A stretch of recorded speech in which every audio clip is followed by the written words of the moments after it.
I'm honored to welcome Melissa Roberts of the American Flood Coalition, the founder and executive director of the American Flood Coalition.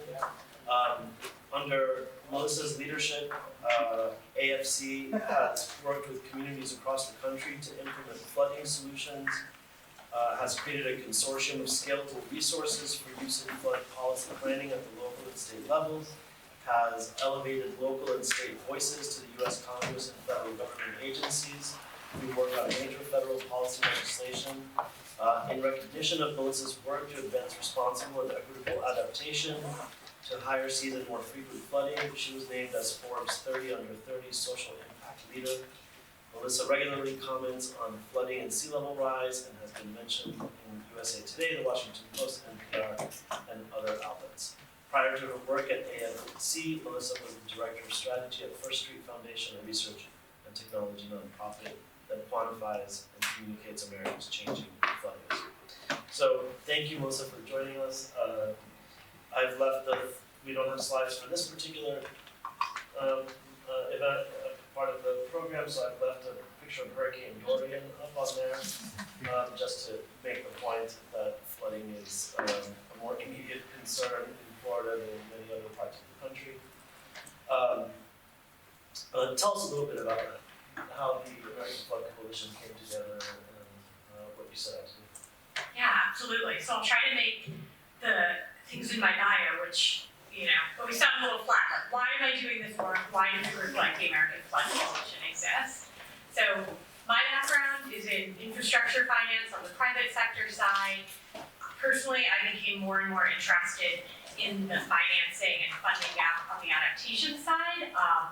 I was doing a lot of work on kind of other energy infrastructure and water infrastructure and wasn't seeing that in adaptation. And at the same time, my family is from coastal New England and I've seen the impact of flooding and wondering why it wasn't being talked about in any of the circles that I was in. And I thought, let me just figure out a little more about this flood problem, then I'll go back to my nice private sector job. So joined First Street Foundation and I said, finally, there's all this data. I'm sure there's a lot of people in this room who love finding a trove of data. It was very exciting. I said, finally, I'll get my hands wrapped around this issue I've been kind of playing on the edges on. And at First Street Foundation, we were putting out kind of amazing, free, transparent data, and now it's integrated with a number of the top kind of real estate sites. But at the time when we started, and I was the 8th employee, we were saying, we're putting out this data, we're making it available, and absolutely no one is using it to make better decisions that would actually protect people or write better policy. Why isn't that happening? And so I spent about a year, in places like Florida, kind of flying down, renting a car, going from city hall to city hall, meeting with city staff, mayors, meetings in the living rooms of folks who had been affected by flooding in Florida, Virginia, South Carolina, and really hearing a lot of the same stories, especially from elected decision makers saying, look, we know this is changing, that there's sea level rise, that there's stronger storms, that we're getting flooding in the street, but the science behind this is really complicated. I don't know how to explain it to my residents. I don't actually know what to do about it. It's really complicated. Even if I know that we need to, put in mangroves or raise a pump station, I can't afford it. And even when there's lots of money available, it is so hard to jump through all of the hoops at the state and federal level to actually get it. And basically what most of them would say is, look, I get it, but I'm not gonna raise my hand and say we have some terrible problem that I have no idea how to solve. So I hope the next storm hits when I'm not in office. And from my perspective, I finally said, man, you're right, this is so hard for the majority of our, part-time elected officials in most municipalities who don't have a dedicated chief resilience officer, don't have kind of the staff expertise on this, and are faced with one of the hardest challenges we've ever had as a nation, kind of being dumped on their door without a lot of state and federal support. So I said, I think we could get people to use new information and use the science better if there was a coalition, and we started helping them figure out what they could actually do and breaking it down and making it easier. It was actually in Florida that I sent the initial kind of 11 members of our, nascent coalition, and it just quickly grew and became clear that this was so needed because this is a really challenging problem. It's evolved incredibly quickly over the last couple of years, and we have a system of laws and policies that mostly date from the 70s and haven't been updated. So that's exactly what we do now at the American Flood Coalition, is really try to say, how do we engage and learn from the local challenges and provide templates that can make this easier for the majority of our communities, especially our small and disadvantaged communities? And then, how do we not just try to put a Band-Aid on this everywhere that it's happening, but actually use what we're learning to make state and federal policy work better and be adapted to what we're seeing now, right? Higher seas, stronger storms, and more frequent flooding, not just in places like Miami, but all over the country, in riverine communities, in Iowa, in Nebraska, on both coasts. And how do we actually make this work for people? Great. And so we were introduced by Dr. Wesley Brooks, who is the Chief Resiliency Officer in the state of Florida, who spoke very glowingly about you and about the work that you had done in Florida. So tell us about that. Yeah, there's been a lot of great stuff going on in Florida, and we've been really proud to be involved here. So I'll mention, we have 350 members of our coalition. It's free to join. So we have municipalities, elected officials, from the city and county level through state reps, chambers of commerce, civic groups, and I'll just say that of that 350, a third of them are in Florida. Florida's really leading the way. And on the policy front, hearing from all of the communities we work with across the state, so absolute leadership in South Florida, but also in the Panhandle, on the North Coast, in the center, what we've really heard was we need policies from the state that make this easier to deal with in all of our 400 plus municipalities. And so in Florida over the last couple of years, a couple of the things that I think have been really incredible steps forward we've been very pleased to support on are one, the Florida Flood Hub for Applied Research and Innovation, something I'm sure some of you here know a lot about, but this is really one of the first efforts by a state like Florida to really set up and fund at $5 million a year, a hub that can pull together the data and actually make it accessible by practitioners. So what we see in a place like Florida is that we have great LiDAR mapping that sits in one agency. We have water management districts doing their own modeling. And then we have municipalities who are starting this work and don't know where to pull from what's already been done. So we get a lot of work being done, but it's not done with the same data and modeling standards, the same scenarios, the same time frame. So when it comes to make decisions, it's apples to oranges to pears, and it's really hard to use the limited resources as well. So that's one big thing that's happening right now that's incredibly exciting. The second is the kind of always ready legislation. So this put $100 million recurring, the important part being, not one time, but every year so that people can depend on it, into a pot of money that municipalities can apply for projects with clear criteria on how it's ranked. In most states, what you see on water projects is, you go to your state representative, and if they have a lot of power and sway, that area gets its, water or flood project, and other people don't. And I think what's really novel about what we're doing here in Florida is saying, let's have a level playing field, let's be transparent, and let's evaluate projects the same way, so it's not based on whether your state representative or state senator is powerful and influential and compelling. It's based on whether it really solves the problem and looking at the data. And that's been huge. And because that fund's been created, there's actually been millions more going through that because it's a place to kind of park additional dollars as well. So we've seen over $500 million through that. And then the last piece would be kind of setting up the Chief Resilience Officer, something we've seen in other states as well, but only about a dozen, saying who's actually coordinating this across, because it's not just the Department of Environmental Protection, it's not just DEO, it's not just DOT, but how do you think about creating resilient standards across all state assets and capital outlays so that you're not, on the one hand saying, we know this area floods and we're going to try to say, buy people out or mitigate it, and then on the other hand saying, this would be a great place for a new substation or hospital or giant road, right? We don't want to be kind of working against ourselves, so how do we really be smart about building resilience into all aspects of the state so that we're using taxpayer dollars well and we're actually protecting people? And So that money is the money that you mentioned for the communities is to allow them to access BRIC grants and the similar FEMA grant programs? No, it's actually, and this is what's really great about it is actually a pot of state money. So that state money can fund project planning or construction of projects. Now, of course, one of the best uses is that you can use that and it can be the match against federal dollars, which is often really hard to come up with. So you can take that state money and you can use it as your 25% match for federal money. So you can take every dollar from the state, and if you kind of set it up well, you can actually turn that $1 into $4. Right, and so let's go to the federal level for a second and just think about some of the incentives that are created by the National Flood Insurance Program, for example. We see that all of the projections of increasing losses from flood damage, economic losses from flood damage, a lot of those losses are attributable to this sort of catch-22 that we're in when it comes to flood insurance, where I think it's been referred to as the Samaritan's dilemma, where if you set up the incentives properly, people who may not, people are going to suffer losses on the coasts in flood-prone areas, then they won't build there anymore. But when the disaster comes, you have to help people, and so the fact that you know in advance that people are going to get helped, and then you have the National Flood Insurance Program that is essentially subsidizing development in flood-prone areas to a certain extent. How do you work through those incentives that are coming from the top?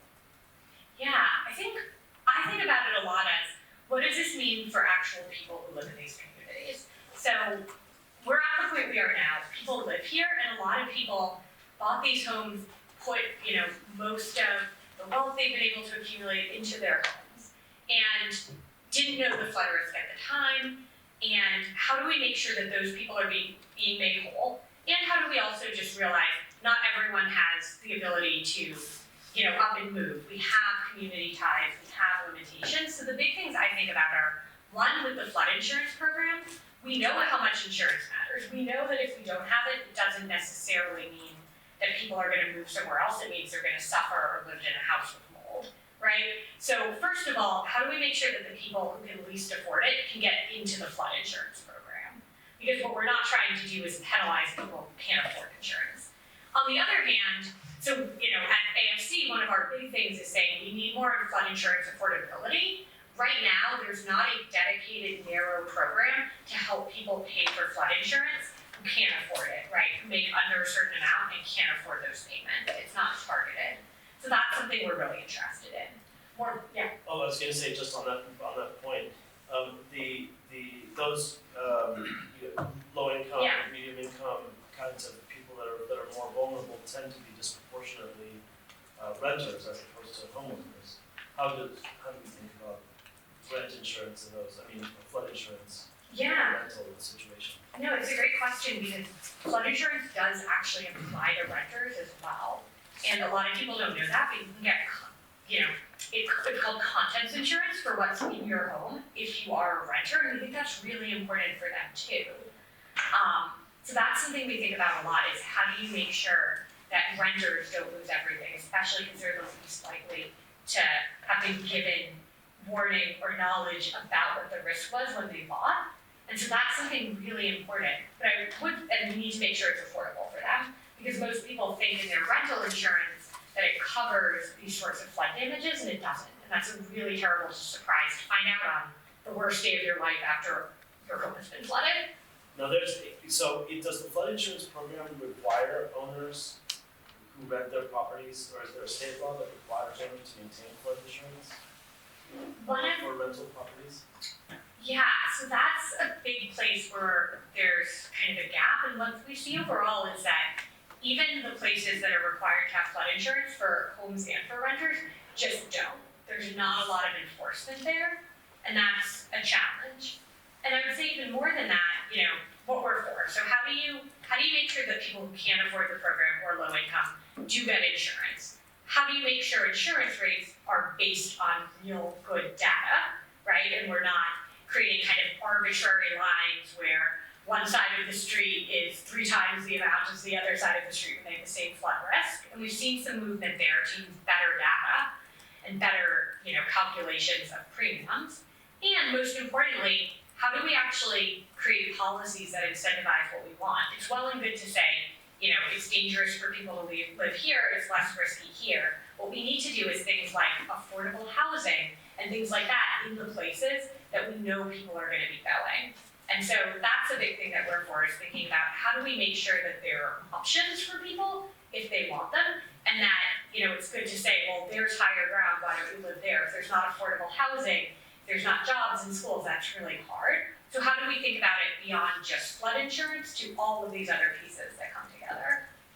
And so, staying at the FEMA federal level for another minute, one thing that I was surprised by when I did a deep dive into the BRIC program and the this flood mitigation these programs are programs that whereby FEMA gives grants to communities, resilient communities, that are to invest in flood resilience, coastal resilience, and so forth.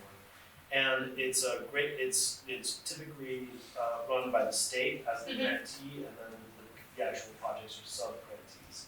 But I was really struck by the total lack of regional planning and coordination of the various plans, right? I mean, every grant application is either approved or denied on its own merits, and then you end up with 15 grants that are all in the same, 300 feet, all in South Florida, and they don't have anything to do with each other.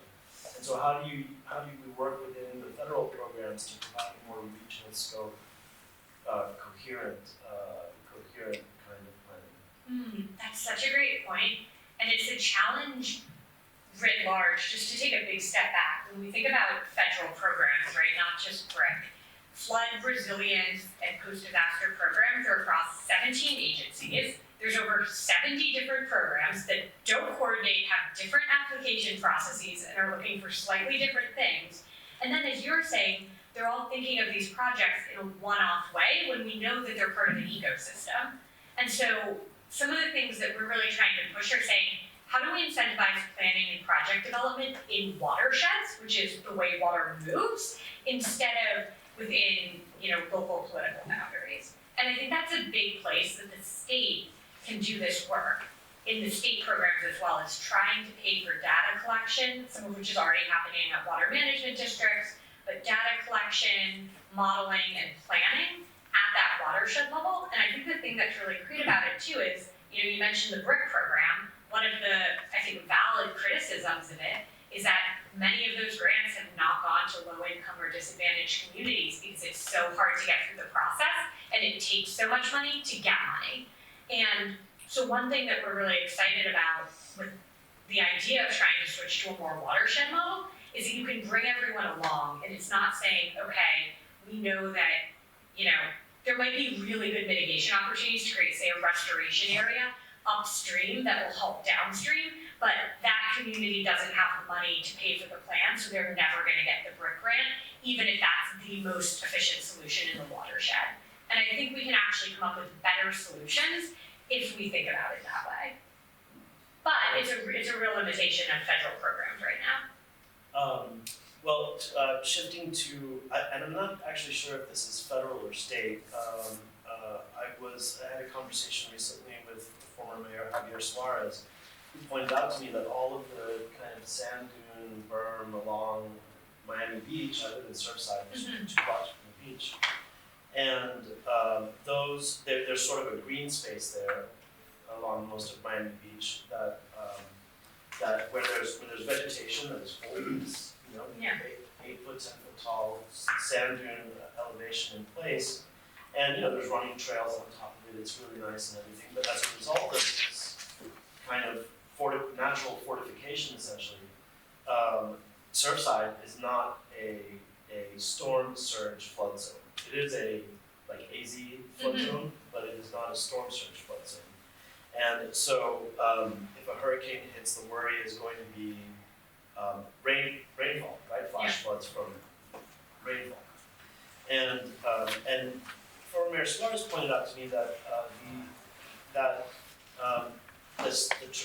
the reason why this green space was originally mandated as part of a, I don't know, habitat conservation plan or species recovery plan or whatever it was to protect the turtles. But the turtles don't use the green space anymore, and so now they're just inhering, that ecosystem is inhering to the benefit of just the residents of Surfside of Miami Beach. Talk a little bit about the importance of these natural sort of fortifications in terms of flood resilience as opposed to the kind of construction that we see in other places that are seawalls. Yeah, I think on this, the best thing, I mean, what I love about what you're talking about is trying to find solutions that can have multiple benefits, right?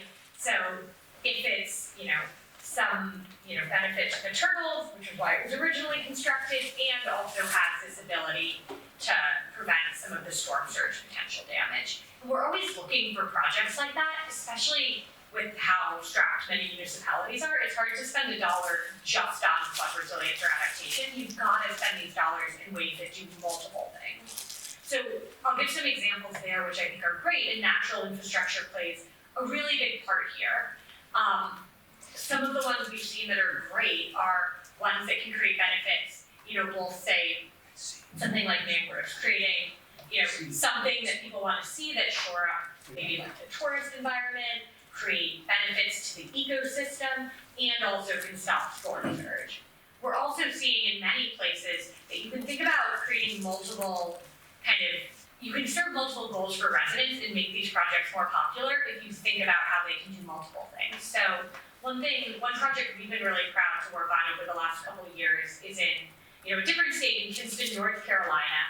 We're working in a community that's had a park they've been trying to redevelop for a long time. They've really struggled, the city and the residents, to agree on what this should look like and fund it in the context of kind of an underserved community. And what we were able to do is come together and work with community groups and say, what do residents want from this park? And it will probably surprise no one that when you ask those people who stop by, the park what they want, they don't say flood resilience, right? They say something else. And the number one thing that people wanted in this context was a space for the arts, right? They wanted live performances. They wanted a community gathering space. And so the plan we helped them develop was to say, we're gonna put in this park an amphitheater, right? That you can hold community events, you can have live shows, this can be a gathering place. And, what is an amphitheater but a really good place to hold rainwater when it comes down? It's like a giant bowl, right? So we're protecting the community, we're keeping a place to put water that's not in people's basements or on the street, but we're also serving another goal. So all of a sudden, we've taken this same, dollar we need and we've gotten multiple things from it. And I think that's what we're looking at with a lot of natural infrastructure is how do you do multiple things at once and create benefits that people really want and also protect people from flooding and adapt to, higher seas and stronger storms. Yeah, that's great. That's one thing I'm going to take away from this conference. This goes back to something Professor Willoughby said is, I live 2 blocks from the Four Seasons Hotel, and now every time I look at it, I'm going to think, that is a seawall. Big glass, steel, beautiful seawall. Tell us about the work that you've done in innovation. How important innovation has been to your work, whether technological innovation or innovative solutions like the one we were just talking about. Yeah, I think this is a space that we're in dire need of innovation and have not, I think people don't always think of adaptation or flood resilience as a space where there's a lot of innovation. They often think of it as, building something really well known like a seawall. And look, there are cases that seawalls work very well based on how communities have developed, but there's a huge place to have innovation here. And some of the things I'm most excited about are first, how do we think about, as I was mentioning the example before, actually doing these projects differently and coming up with them differently? So I think we've all realized some of the challenges of having a model that just says, we'll propose a project from the city, you show up at a public meeting and tell us if you don't like it, and then we'll build it. That does not really bring in the voice of the community and it doesn't lead to the best projects. It's really hard to say, we're gonna do what we want and come decipher this at a meeting at 7 p.m. at night if you care enough. So one of the the places I'm really excited about innovation is actually in different models for community engagement. So the project I mentioned in Kinston, the way we got people to voice and let us know what they wanted was not to say show up at a public meeting or fill out the survey. We had a community event at the park that attracted people who live near it, who use it, and we actually gave people Monopoly money and said, this is the amount of like votes you have, like your dollars, put them between the different potential amenities you want for this, and just vote with your Monopoly money, right? So people were filling it out, and we could actually see people deciding, what's this or that? What sort of trade-offs do I want? With clear pictures of what this would look like, and then we could get that. And that's the type of thing you don't get if the city just tries to come up with a plan and then says, show up at this meeting if you hate it.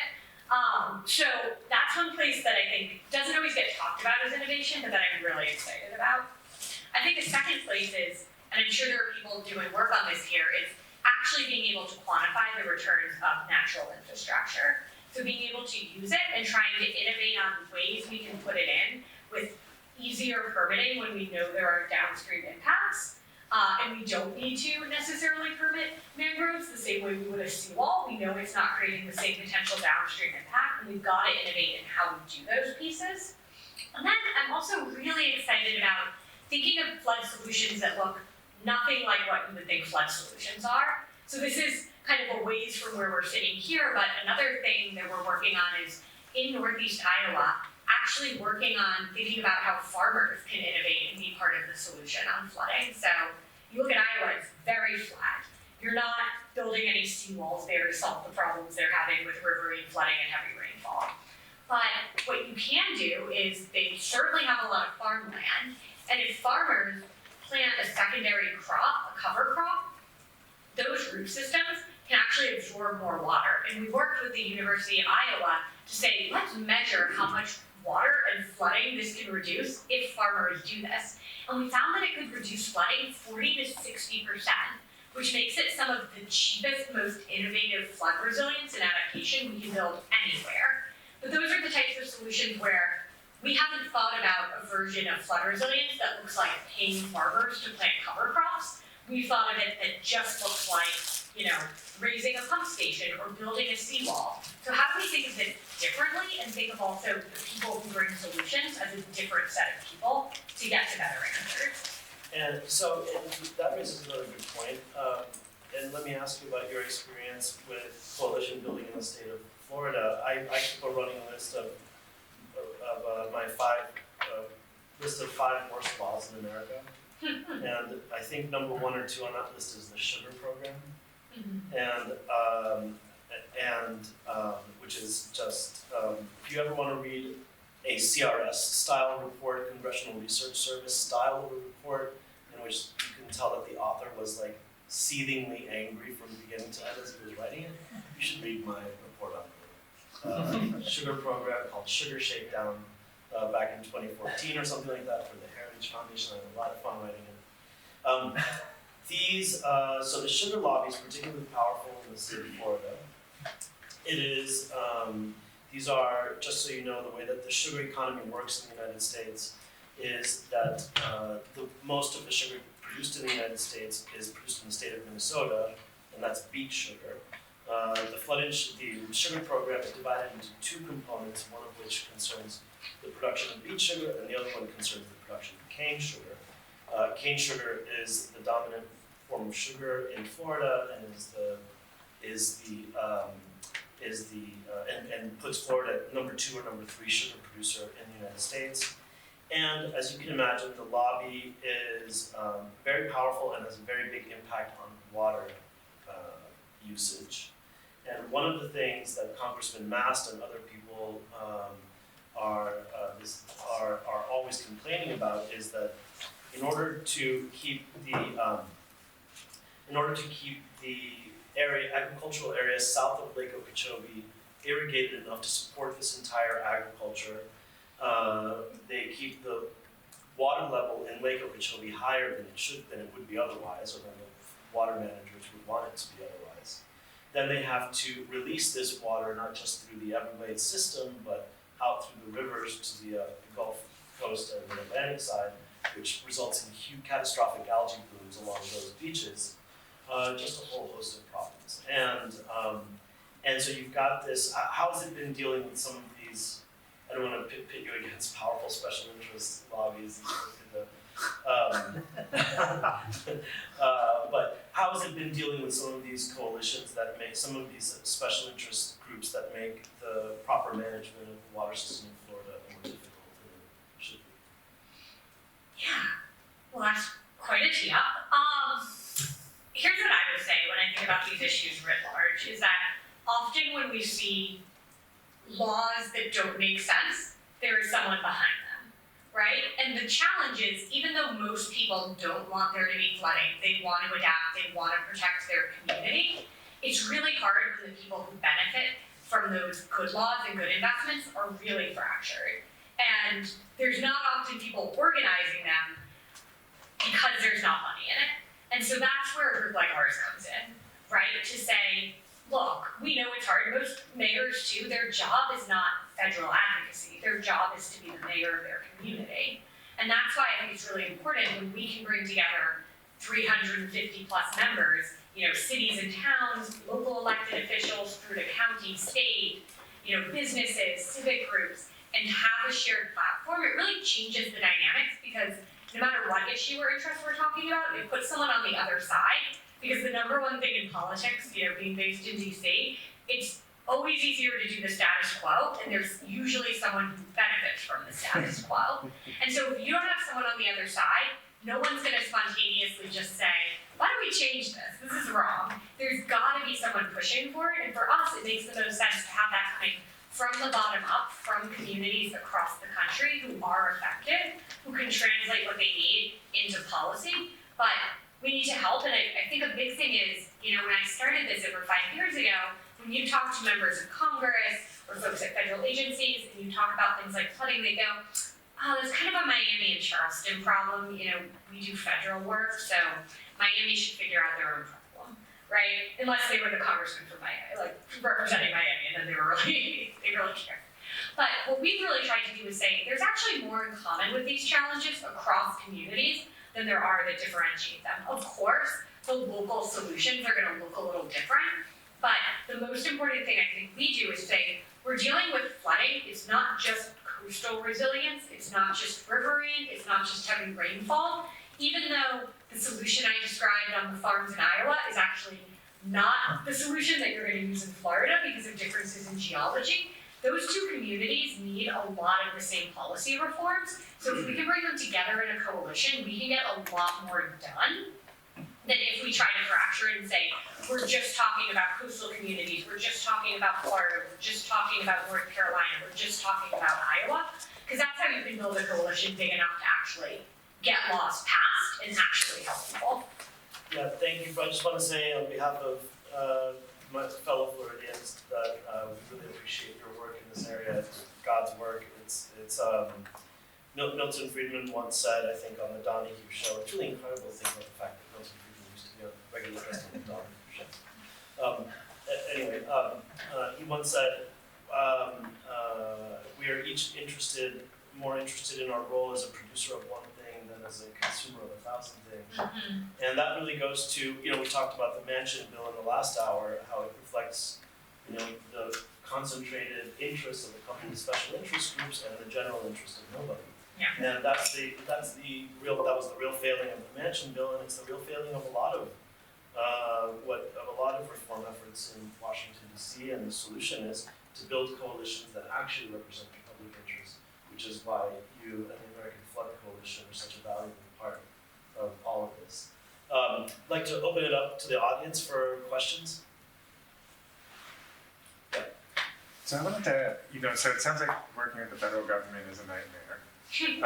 Just like you emphasized, fragmentation, just red tape.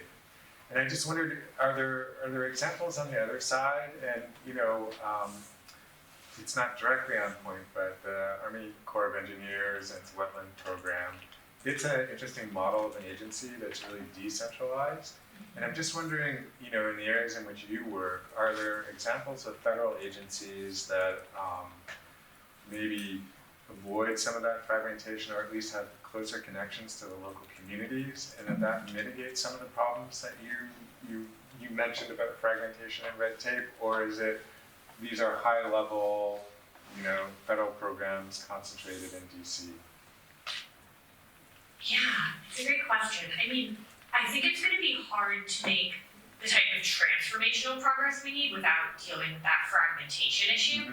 Because if you're asked to do one set of modeling and project design for the Army Corps, a different for HUD, CDBG, DR after disaster, a different one for your proactive FEMA BRIC grant, that's impossible for communities to navigate, especially our low-income communities. So that, I think, is a non-negotiable. We've got to make this stuff work. But I will say, there are signs of hope, right? We have seen some movement from the Army Corps on the types of programs you're mentioning. We have seen in the IIJA, the Bipartisan Infrastructure Law, we've seen more money be put towards this issue than has ever been spent on it before. Most people have talked about the money in kind of energy and other programs. There is more money for flooding, resilience, and adaptation than we have ever spent in this country. So it's incredibly exciting, and we are seeing agencies move and try to build it into what they're already doing. So an example that doesn't get talked about a lot is in transportation with the PROTECT program that's coming out, that's both formula dollars that go to all states and a competitive program. They've designated a lot of new uses for what is generally just kind of road and bridge money. And they've said, you can now incorporate resilience. You can give us different types of projects. So I think that's incredibly exciting, but I think fundamentally, the way I like to talk about it is, fundamentally, what we're doing in all these programs, some of which have 200 pages of rules for their application. Many of these applications are 500 pages. You need to hire a consultant to do them. We are trying to get all of our local communities, because they're not planning in watersheds, they're doing it individually, to run a marathon. And then recently we said, it's really hard to run this marathon. We've realized this. Let's make some technical assistance available and give people like a trainer so they can run this marathon better. And what we're doing at American Flood Coalition is saying, why does everyone have to run a marathon? Can this be a 5K? And we're just never gonna get there if it's in this system of, we've gotta get every municipality to learn how to run a marathon. So I think the fragmentation piece runs deep, but I do think there are real efforts and acknowledgement of this, and I think we're hopeful that some of this can really change. And I would say also to add to that, having been in the federal government myself for many years, that there's a lot of problems with these agency headquarters in Washington, and in some ways the problems at the regional level are even worse.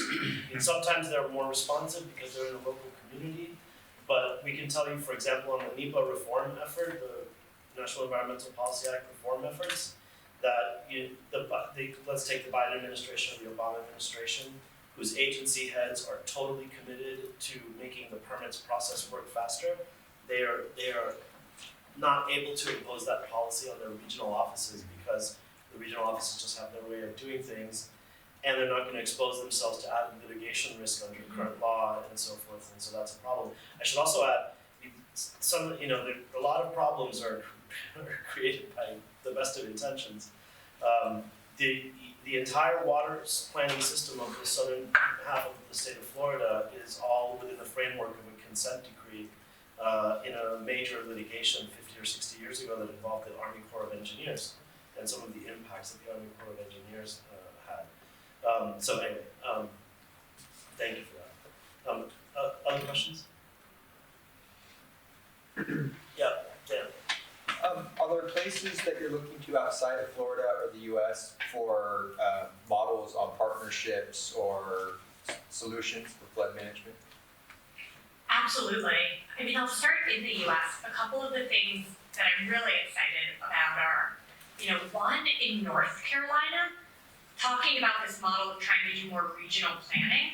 We helped pass some work that they're calling a blueprint, and what they're doing is saying, we're gonna go in and take a whole kind of watershed region, and we're gonna do the data and modeling for that region together, and then we're gonna help the local communities prioritize a pipeline of projects based on the data and modeling in this holistic way, and then eventually roll that across the state.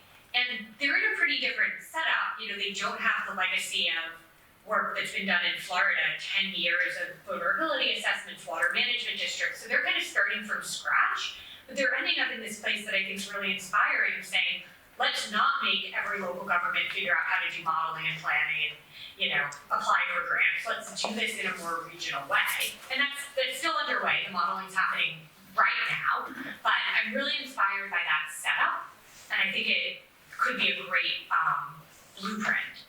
I'm also really excited about some of the work they've done in Texas. You know, they have a large flood infrastructure fund with a huge amount of money sitting in there. And what they've said is, we're gonna build a state plan for this money that's built on local plans. So you work in your local community, but not just your municipality, like your region. You send up the projects, we put them and rank them as part of a bigger plan. And if you're in that state plan, you are eligible for this money. So all of a sudden, instead of having it be, you know, who's effective one by one and being able to kind of advocate for their projects in the state capital, they actually have a system for this. And I think if you have systems and transparency and criteria, you get much fairer results. So that's exciting to me. And then, you know, outside of the US, I would say we have a great partnership with some of our friends from the Dutch Embassy to learn from them. I will say, and I'm sure for anyone who's on the science side, it's very fair to say that there are many differences between the Netherlands and the US. Many of the solutions that work there, I mean, they do not have porous limestone, right? They can use solutions and floodgates and things like that that just do not work in much of the US.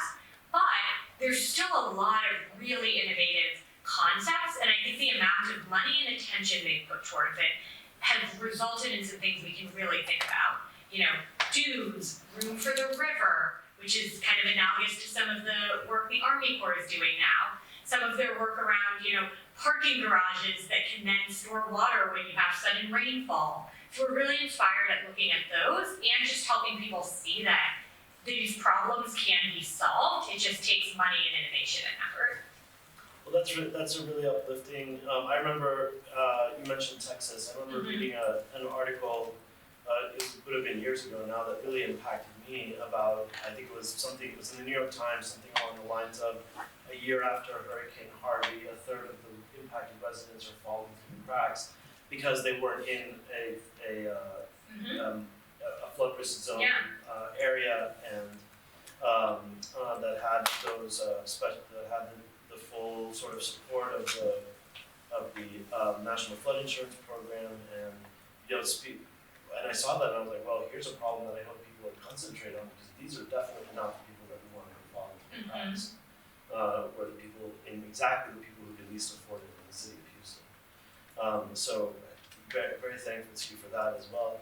You know, a point that Rich Olson made the other day in a conversation is going back to hurricane, is that what kills people in a hurricane is water.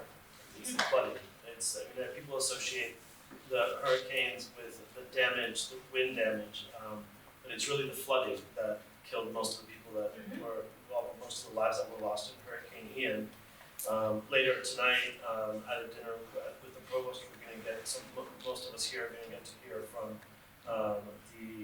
the state's director of emergency management, Kevin Guthrie, and he's going to tell us sort of that story of getting through Hurricane Ian and how they were able to rush resources out to the affected communities as quickly as possible. And I remember that a couple of people, you'll remember people who were here, that a couple of days before 3 days before Hurricane Ian hit, 4 days before Hurricane Ian hit, it looked like it was coming directly from Miami. And I was very worried about that. And my wife, who's from Boston, Salt Lake City by way of Boston, thought it was so funny that I was collecting several days worth of MREs and stuff. And didn't rise to the level of calling me a prepper or anything, but I worry about this stuff. And so thank you very much for the work that you're doing. So one final question, I guess, in the minute that we have left. It's always seemed to me, and I mentioned this in a conversation to the president of FIU last year, that I live in Surfside, 2 blocks from the beach. If we've got increased flood risk, we can't wait. I can't wait for people in Colorado to start driving Teslas. We've got to do something about this now. And so that's why the situation that Florida is in drives us to an adaptation framework, which is why I think FIU's efforts in coastal resilience and environmental protection are going to be more focused on adaptation frameworks than necessarily mitigation, which is what Columbia's Saban School is very focused on. Tell us about your focus on adaptation and how you came to be focused on adaptation. Yeah, I mean, I think it's exactly what you said. We need people working in all parts. I had particularly seen that this was just something that was impacting people today and wasn't getting resources. And I think if we care about impacts, if we care especially about equity and who's impacted and who needs to afford to be impacted, there's no way you can care about those things and not care about adaptation. But we've seen that it's gotten a fraction of the intellectual capital, money, funding, airtime that other issues have, and I think that has to change because the demand is so high, and also the risk of not doing this well in this moment is incredibly high, right? Every single day, right now, in municipalities all across the country, people are sitting and approving capital budgets and deciding what sort of infrastructure gets built where. And most of this is not flood infrastructure, it's just roads, bridges, development permits, and all of that has to change. All of that has to incorporate where you can put things, how they need to be designed, and how we can do it in a way that protects people and revitalizes communities, and it's not happening. And those decisions this is infrastructure that often lasts 30 to 50 years. So every single day that we're not doing this well, we have consequences for 30 to 50 years. It is incredibly hard to change things once they are in the ground. So that's what drives me. I think it's an urgent challenge, and I think that there's so much needed on the framework for what we can do at the local level, the state, and the federal, and we just don't have time to waste. And I think you probably see that every single day as you look out at the beach. Well, that's true, and thank you very much, and we look forward to working with you moving forward. Thank you. Thank you.